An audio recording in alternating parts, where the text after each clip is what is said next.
Moy, Nat, Hmm. ingat gak sih kita udah pernah cerita tentang 3 waktu keramat? Maghrib, tengah malam, sama sepertiga malam terakhir. Ya. Mungkin lo ngerasa kalau maghrib tuh gak seserem dan gak segelap 2 waktu lainnya. Karena ya biasanya masih banyak orang yang berlalu lalang di waktu itu. Tapi gak selamanya sih. Lo bakal merasa aman di waktu maghrib.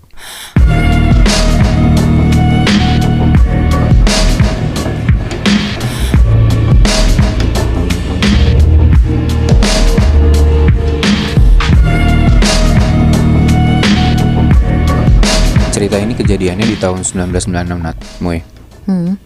Kita sebut aja ada satu anak remaja namanya Robi, cowok. Robi ini kelas 1 SMA dan dia punya sahabat namanya Danang dan Fahri. Oke. Jadi mereka bertigaan tuh. Ya di tahun 1996 mana ada anak SMA yang punya HP, ya gak sih? Iya. Ya. Jadi ya di waktu itu Robi, Danang dan Fahri itu punya satu hobi yang sama, itu sepedaan. Anyway, Robi sama teman-teman ini rumahnya deket-deketan ya. Dan mereka tinggal di daerah Jakarta Selatan.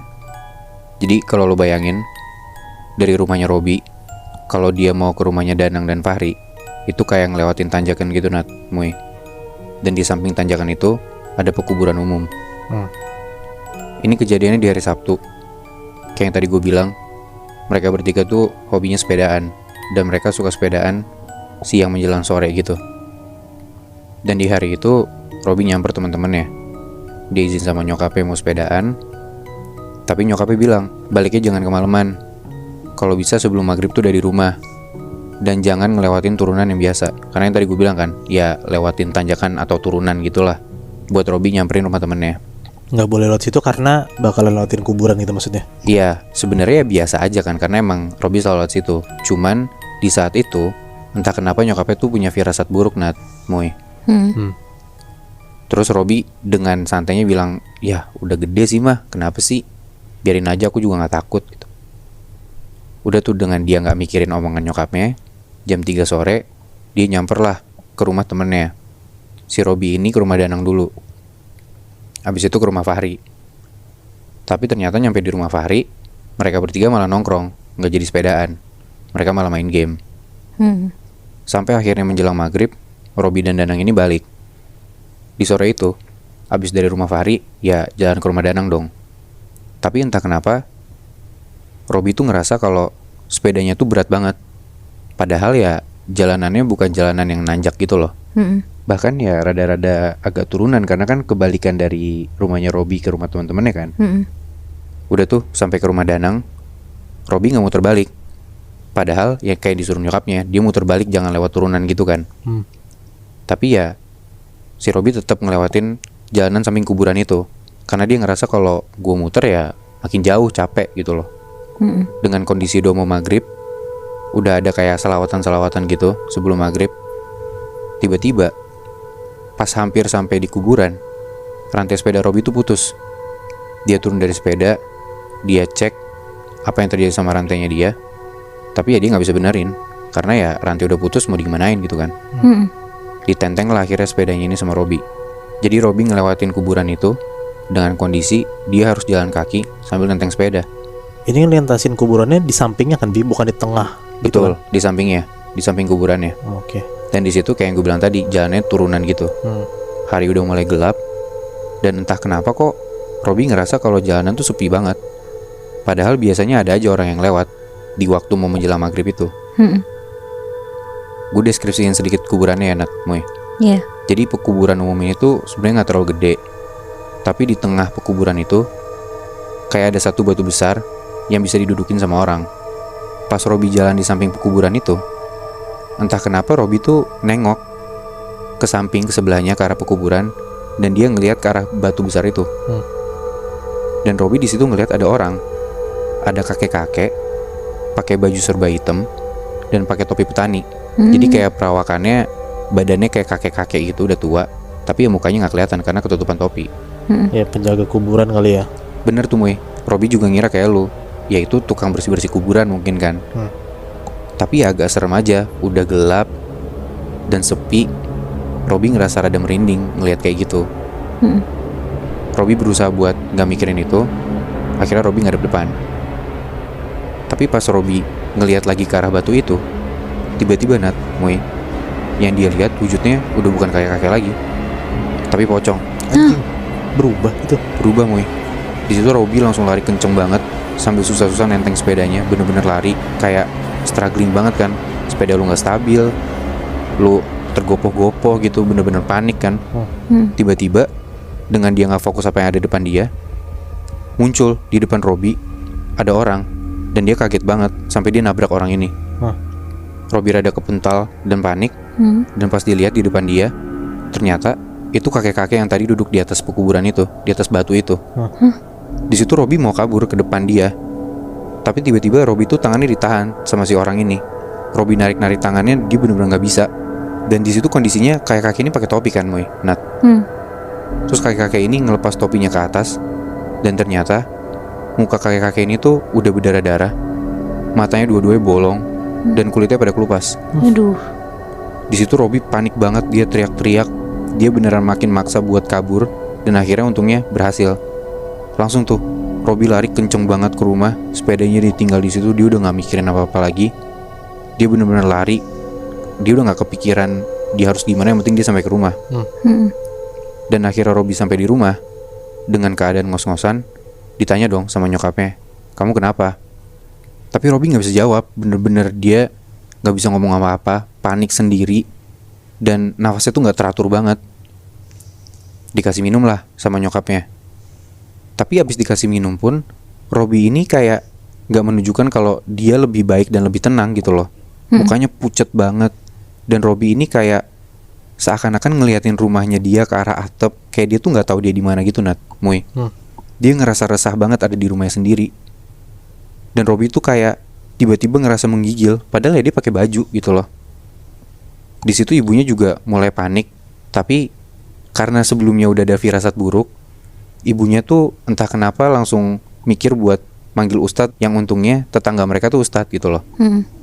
Akhirnya nyokapnya Robi langsung lah keluar dan gedor-gedor rumahnya si ustadz ini, dan diminta untuk datang ke rumahnya. Ustadznya datang ke rumah Robi. Ustadz yang ngeliat Robi itu kondisinya kayak gimana dan masih ngos-ngosan kayak gitu, ustadznya tuh bilang, ya udah Robi ini disuruh mandi dulu, dimandiin lah.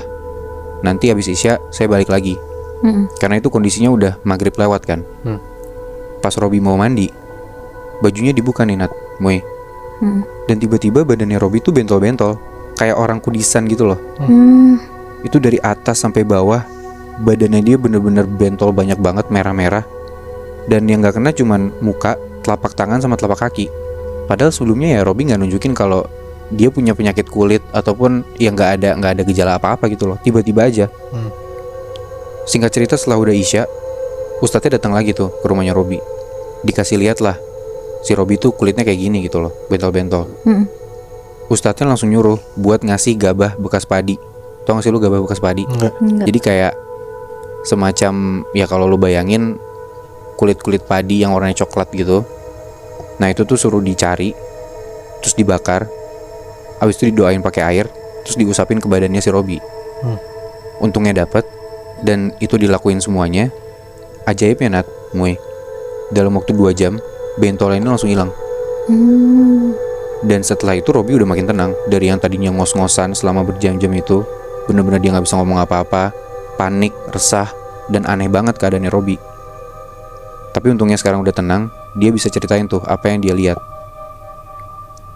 Setelah Robi ceritain apa yang dia udah lihat ke ustadznya tuh bilang, iya karena ustadznya juga orang situ, mungkin dia ngerti ya. Ustadznya tuh bilang kalau yang ngedatangin Robi itu emang kakek-kakek yang memang makamnya dia tuh adalah makam pertama yang ada di pekuburan itu. Dan kakek-kakek ini meninggal gara-gara ada sengketa tanah yang kejadian puluhan tahun lalu.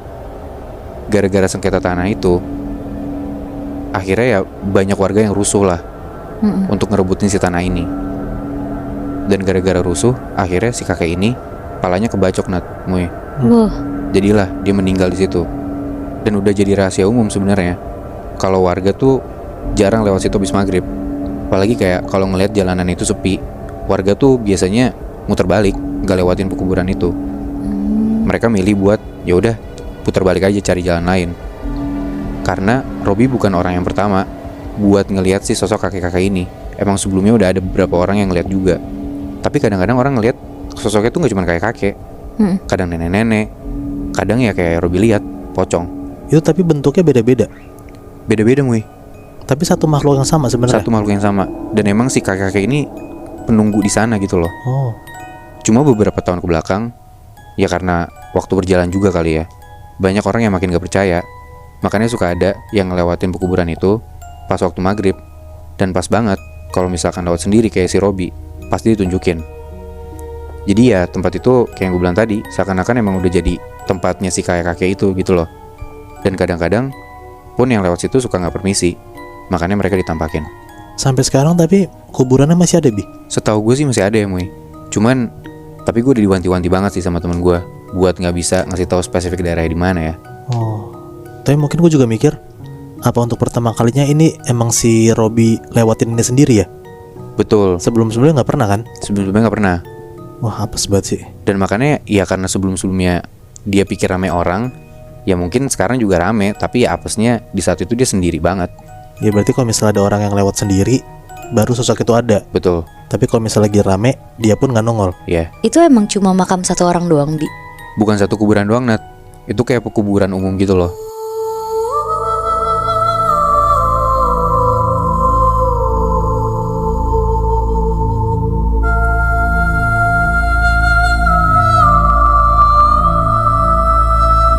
Kejadian waktu maghrib kali ini terjadi pada tahun 99. Oke, Nat. Kejadiannya di Bandung. Jadi ada satu klaster perumahan yang gak terlalu besar, dan isinya itu mayoritas keluarga muda. Ada 5 anak kecil, umurnya sekitar 6-8 tahun. Mereka semua tuh tetanggaan, Muy. 3 cewek namanya Tasya Firabella, sama 2 cowok namanya Gilang dan Haris. Oke. Setiap hari kalau lagi gak sekolah, mereka berlima tuh selalu main bareng di area rumahnya. Mulai dari main sepeda, main bola di lapangan kosong, benteng-bentengan, sampai petak umpet. Tasya tuh setiap hari selalu dikasih tahu sama orang tuanya untuk selesai main sebelum maghrib. Pokoknya tuh gak boleh banget deh, dan Tasya tuh selalu nurut sama orang tuanya. Sampai akhirnya Gilang tuh bilang ke teman-temannya ini, main petak umpet yuk. Padahal ya pada hari itu tuh udah jam 5:30 sore, tapi langit tuh masih lumayan cerah. Tasya akhirnya bilang ke mereka, aku kalau jam segini harus pulang ke rumah, soalnya mama papaku bilang gak boleh main di luar rumah maghrib-maghrib. Ngedenger itu Gilang tuh ketawa-tawa, terus bilang ke mereka, itu tuh cuma tahayul doang tahu, main mah main aja, emang kenapa? Ya sebenarnya di geng itu yang takut tuh cuma Tasya doang, Muy. Yang lainnya iya-iya aja karena gak pernah dikasih tau hal yang sama juga sama orang tuanya. Akhirnya Bella sama Vira ngeyakinin Tasya di situ dengan bilang, ya udah gak apa-apa sekali-sekali Tasya, kan mama papa kamu juga lagi pergi, jadi mereka gak tahu. Terus mulai nih akhirnya mereka main berlima. Oke. Mereka nentuin siapa yang jaga pakai home pimpa. Dan yang jaga tuh Tasya di situ, karena dia ngeluarin tangannya beda sendiri. Di situ Gilang nyaranin Tasya untuk jaga di bawah pohon yang ada di lapangan gede. Akhirnya Tasya jaga di sana sambil ngitung dari 1 sampai 30. Sorry, Tasya nih yang tadi disuruh menyokapnya pulang sebenarnya ya? Iya bener, Bi. Terus? Nah pas ngitungnya udah selesai, Tasya nengok ke belakang buat nyari teman-temannya kan. Tapi yang anehnya, pas Tasya nengok ke belakang tuh mendadak sekitarnya tuh bukan lingkungan rumahnya, Muy. Tapi kayak hutan yang banyak banget pohonnya. Di situ Tasya kaget banget dan langsung lari buat nyari teman-temannya. Dia teriak-teriak manggil temannya satu-satu, tapi nggak ada tanda-tanda dari temannya juga. Sampai akhirnya Tasya tuh ngeliat kayak ada nenek-nenek jalan di depan dia. Terus Tasya langsung lari dan nyamperin nenek itu kan. Sambil ngos-ngosan dia tuh nanya, "Nek, maaf ini di mana ya? Kok tiba-tiba aku di sini?" Nenek itu cuma diem aja sambil tetap jalan ke depan. Akhirnya Tasya tetap ngikutin nenek itu jalan, karena lama-lama tuh sekitar jadi gelap banget hutannya karena udah malam kan. Jadi akhirnya Tasya ngikutin nenek itu terus. Nah sekarang nih balik lagi ya ke point of view-nya teman-temannya yang lagi ngumpet. Si Gilang sama yang lainnya tuh ngerasa, kok Tasya lama banget ya jaganya, kenapa dia gak nyariin mereka semua. Akhirnya karena udah mulai azan maghrib juga, mereka semua balik ke tempat pohon Tasya jaga tadi. Semua itu kaget banget, Muy, karena ngelihat Tasya udah gak ada di bawah pohon itu. Sebenarnya yang paling panik di situ tuh Gilang, karena dia kan yang maksain Tasya main menjelang maghrib gini kan. Mereka berempat tuh sempet diem dulu di bawah pohon itu. Bella sama Vira teriak-teriak nyari Tasya juga gak ketemu. Sampai akhirnya mereka tuh ke rumah Tasya. Karena mereka tuh mikir mungkin Tasya takut dimarahin, jadi dia pulang duluan. Oke. Tapi tuh pas udah sampai rumahnya, mbaknya Tasya tuh bilang kalau Tasya tuh belum pulang juga. Mampus. Akhirnya mereka panik banget tuh berempat. Mana orang tuanya Tasya juga belum pulang kan. Akhirnya mereka dibantu sama mbaknya nyari Tasya keliling perumahan, sampai lapor ke satpam juga buat bantu nyari Tasya. Nah sekarang kita balik lagi nih ke Tasyanya. Jadi selama dia perjalanan ngikutin nenek-nenek ini, Tasya tuh bingung Moy. Dia nangis sambil jalan, karena di sekitarnya dia tuh ngelihat makhluk-makhluk aneh gitu Moy Bi. Kayak ada anjing lari tapi kepalanya manusia. Ada sosok kuntilanak lagi ketawa-tawa sambil terbang. Anjing. Pokoknya kayak hal-hal yang gak pernah dilihat Tasya, itu tuh dia lihat semua di hari itu. Karena dia semakin takut juga, jadi Tasya tuh tetap ngikutin nenek-nenek yang jalan ini. Sampai akhirnya Tasya kayak dibawa nenek ini ke tengah hutan yang ada rumah kecil di tengahnya. Tasya di situ berhenti karena gak berani masuk rumah itu. Dia ngeliatin nenek yang masuk ke rumah itu. Pas dia berhenti, neneknya tuh ngeliatin dia. Tapi nenek itu tetap masuk ke rumah itu. Jadi sekarang Tasya tuh posisinya di depan rumah itu, gak berani masuk. Dia duduk di tanah sambil nangis-nangis dan berdoa buat bisa pulang. Tapi kayak seakan-akan si nenek ini sebenarnya ngajak Tasya buat masuk ke rumahnya gitu ya? Iya, tapi tuh diem aja gitu loh Bi. Oh, nggak ngomong apa-apa. Jadi gak ngomong apa-apa. Dan Tasya pun takut ya buat masuk ke situ ya? Bener. Terus. Nah pas si Tasya lagi nangis-nangis, tiba-tiba tuh ada suara dari belakang Tasya. Suaranya tuh laki-laki sambil ngikutin dia nangis, kayak ngejek gitu loh Moebi. Ya anjrit.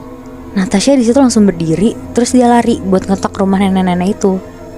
Tapi tuh gak dibukain sama nenek itu. Tasya akhirnya lari kabur, balik ke arah pohon dia tadi. Selama Tasya lari, Tasya tuh dikejar-kejar sama sosok-sosok yang serem banget. Ada pocong, genderuwo, sampai binatang-binatang gak jelas juga ada di kanan kiri dia. Wah bangsat. Sampai akhirnya Tasya tuh udah gak kuat banget, dia akhirnya pingsan. Dan bangun-bangun tuh udah terang hutan itu. Dia balik lagi jalan, teriak-teriak nyari orang-orang juga gak ada. Pokoknya selama Tasya di dalam hutan itu, Tasya udah ngelewatin berapa malam gitulah di sana. Dan dia juga udah pasrah banget akhirnya. Nah sekarang kita balik lagi ke point of view teman-temannya ya. Mereka semua tuh akhirnya nungguin orang tuanya Tasya di rumahnya Tasya. Sampai Bella Vira tuh juga udah nangis-nangis karena takut Tasya diculik sama orang jahat. Karena kan mereka juga ya yang yakinin Tasya buat ikutan main. Sekitar jam 7 malam, akhirnya orang tuanya Tasya tuh pulang. Mereka semua langsung minta maaf dan nyeritain kejadian yang barusan terjadi. Karena anak-anak ini pada belum pulang, jadinya orang-orang tua mereka tuh datang ke rumah Tasya, Moe. Jadinya ini tuh sekarang kayak lagi didiskusiin gimana baiknya buat nyari Tasya. Tapi orang tua Vira tuh yakin kalau sebenarnya Tasya ini tuh gak hilang karena diculik manusia, tapi diculik sama makhluk lain. Karena tuh kan pas banget ya timingnya pas lagi maghrib. Orang tuanya Tasya tuh juga sebenarnya mikir itu. Karena alasan mereka ngelarang Tasya buat main maghrib-maghrib kan karena takut Tasya hilang diculik makhluk halus. Mamanya Tasya di situ udah nangis-nangis karena takut anaknya tuh nggak bisa ditemuin lagi. Semua teman-temannya Tasya juga udah nangis di situ. Pokoknya situasi udah nggak kondusif sampai akhirnya papanya Vira ngajak ngobrol papanya Tasya dan bilang kalau dia tuh punya kenalan yang rumahnya di kampung belakang perumahan mereka. Dia bilang kalau orang ini tuh sakti dan bisa mulangin Tasya. Akhirnya karena udah bingung, papanya Tasya tuh setuju buat manggil orang ini. Sekitar jam 8 malam, Pak Tono namanya, mulai ritual untuk bisa ngeliat Tasya di mana. Pokoknya singkat cerita dia bilang kalau Tasya tuh dibawa sama genderuwo ke alam mereka. Tasya masih hidup dan diselamatin sama Pak Tono, dibawa balik ke alam kita. Pak Tono tuh langsung lari keluar Moe, ke arah pohon tempat Tasya terakhir hilang. Ternyata Tasya tuh udah di sana dalam keadaan pingsan. Langsung digendong ke rumahnya, dibaca-bacain doa, disiram air yang udah didoain juga, dan gak lama Tasya tuh sadar. Wow. Tapi walaupun cuman hilang 2 jam, sebenarnya Tasya di alam itu udah bisa berhari-hari gitu, Nat. Iya bener Bi. Makanya dia kan sampai udah pasrah juga kan akhirnya. Tapi selama dia beberapa malam di alam itu, dia masih diikutin tuh sama makhluk-makhluk yang banyak itu. Masih Bi. Anjing serem banget.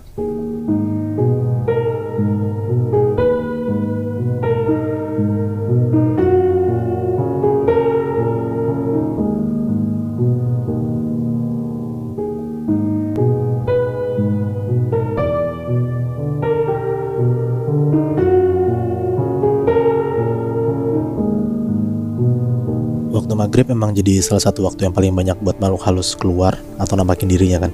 Mm-mm. Ya mungkin itu dia yang bikin jadi banyak hal mistis terjadi waktu itu. Karena emang semua orang pun juga percayakan hal itu. Nggak cuma di luar rumah yang kayak tadi lo ceritain, di dalam rumah pun juga harus hati-hati banget kalau misal waktu maghrib. Anjir, itu serius lu?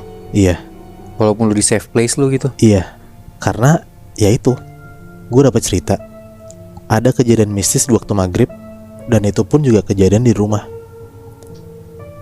Ada satu keluarga baru yang baru pindah ke daerah Jawa Tengah.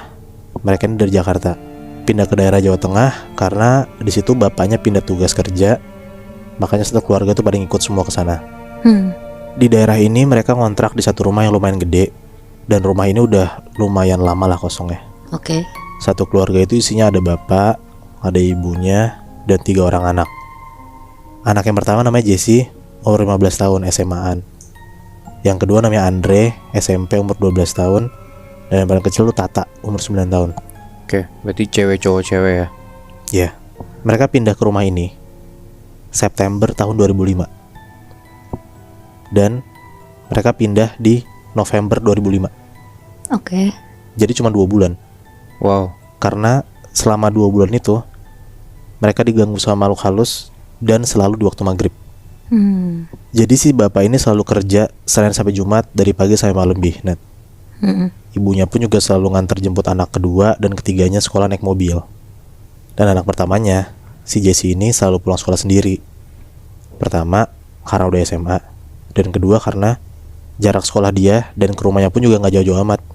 Jadi bisa jalan kaki pulangnya.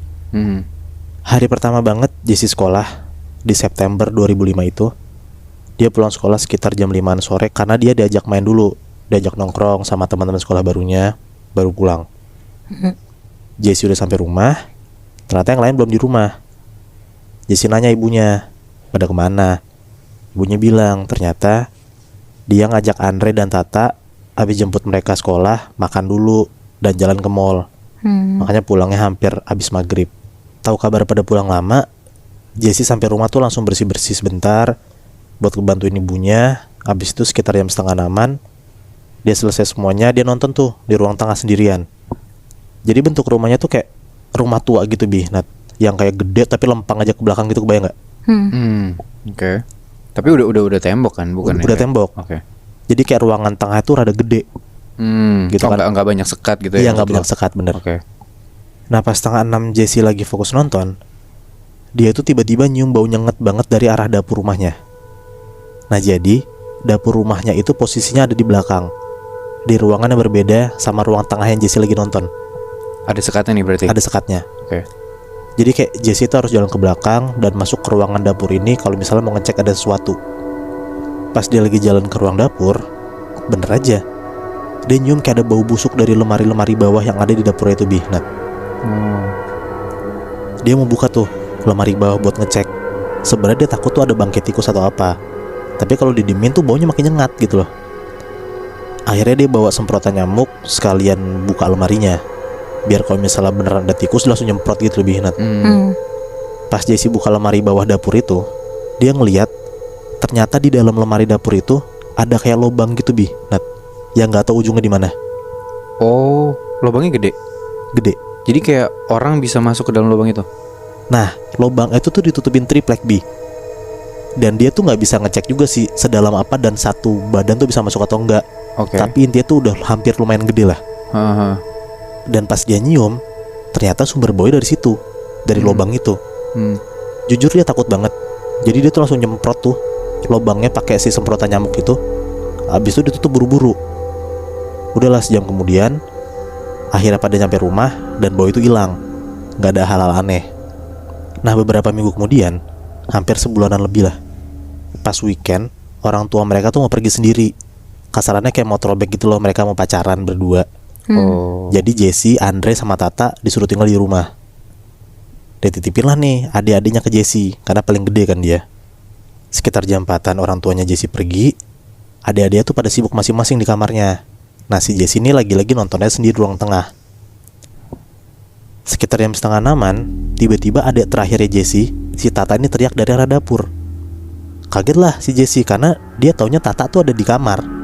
Kok tiba-tiba didengar adanya teriak di dapur gitu kan. Harusnya kalaupun di kamar dan dia jalan ke dapur, Jesse lihat dong. Iya benar. Oke. Karena ruang tengah kan dia bisa ngeliat kemanapun gitu Bi.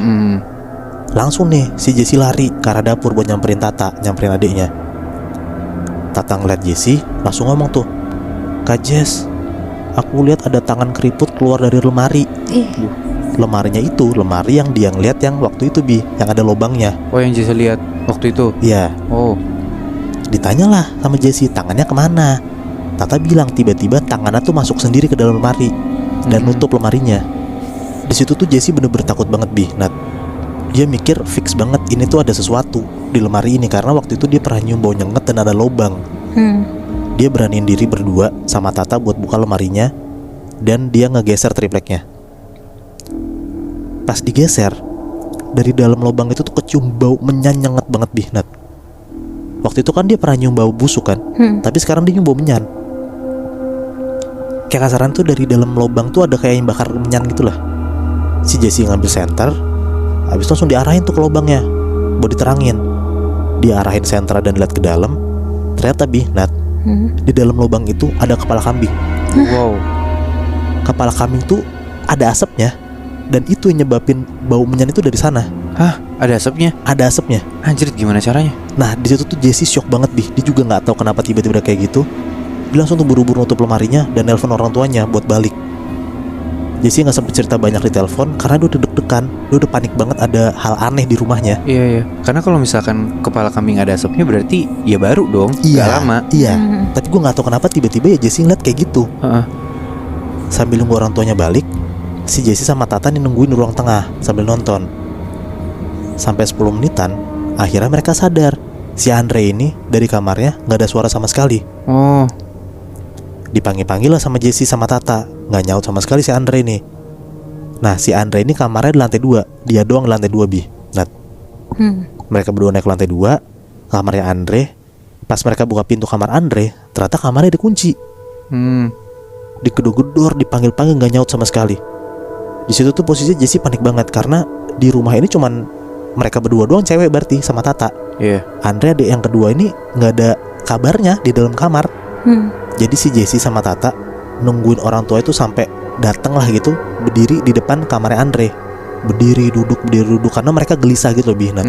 Bingung juga kan? Iya.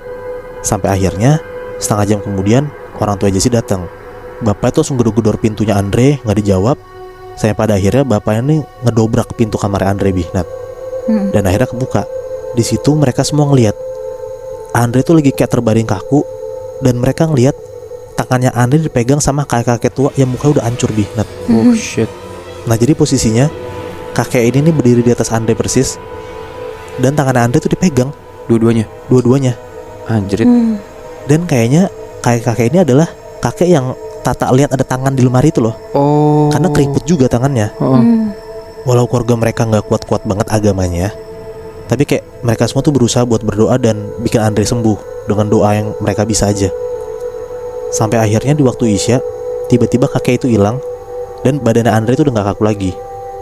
Ya tapi di situ Andre posisinya kayak masih menggigil, mulut dan muka itu masih biru. Pokoknya keadaan Andre tuh rada mengenaskan banget lah di sana. Bapak Jesse tuh kaget banget dan dia tuh panik banget. Dia langsung keluar rumah buat nyari masjid terdekat. Dia tuh kayak mau minta tolong sama ustadz buat nyembuhin Andre gitulah. Sampai akhirnya dia ke masjid, dia ketemu Pak Ustadz dan dia langsung tuh manggil Pak Ustadznya buat datang ke rumahnya mereka. Pas Pak Ustadz ini masuk ke rumah mereka nih, Pak Ustadz ini depan pintu banget Nat. Tiba-tiba diem dan ngomong kayak, "Permisi, saya nggak ganggu." Pokoknya posisi di situ tuh tegang banget lah. Sebelum dia naik ke kamar Andre, Pak Ustadz ini tiba-tiba jalan ke arah dapur. Di situ dia sambil baca-baca doa, sambil buka lemari tuh, lemari bawah dapurnya. Pas dibuka, baunya tuh makin nyengat Nat. Kayak bau menyan, bau busuk, pokoknya tuh bau tuh campur aduk lah. Sambil dibacain ayat, tiba-tiba dari lubang itu keluar kayak semburan api sekilas gitu. Wow. Tadi kan ada asap kan, sekarang tiba-tiba ada kayak percikan api gitu Nat.